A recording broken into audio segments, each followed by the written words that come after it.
বিএনপির মহাসচিব মির্জা ফখরুল ইসলাম আলমগীরের সমাবেশে যোগদান করতে বাধা প্রদান, পেট্রোল বোমা নিক্ষেপ, গুলিবর্ষণ সহ বিভিন্ন অভিযোগে দায়ের হওয়া মামলায় ছাত্রলীগের 2 নেতাকে গ্রেপ্তার করেছে পুলিশ। বৃহস্পতিবার পুলিশি পাহারায় তাদেরকে আদালতে পাঠানো হয়। এর আগে বুধবার দিবাগত রাতে অভিযান চালিয়ে তাদেরকে আটক করা হয়।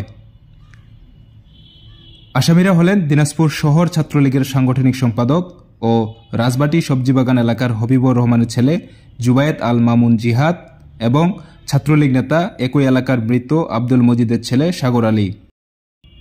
তাদেরকে বিস্ফোরক দ্রব্য আইনের মামলায় গ্রেপ্তার দেখানো হয়েছে বলে জানিয়েছেন কোতোয়ালি থানার ভারপ্রাপ্ত কর্মকর্তা মতিউর রহমান। মামলা সূত্রে জানা গেছে, 2023 সালের 19 জুলাই বিএনপির রংপুর বিভাগীয় পদযাত্রায় বিএনপির মহাসচিব মির্জা ফখরুল ইসলাম আলমগীরকে দেখার জন্য এবং শহরের ইনস্টিটিউট মাঠে আয়োজিত পদযাত্রায় যোগদানের জন্য জেলা ছাত্রদলের নেতাকর্মীরা যাচ্ছিলেন।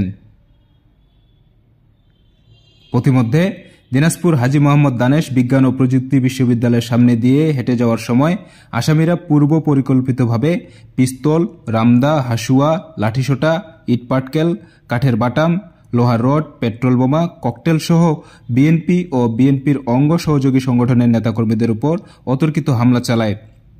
এই হামলায় মামলার বাদীসহ বিএনপির অনেকেই প্রাণে বেঁচে গেলেও আহত হন অনেকেই।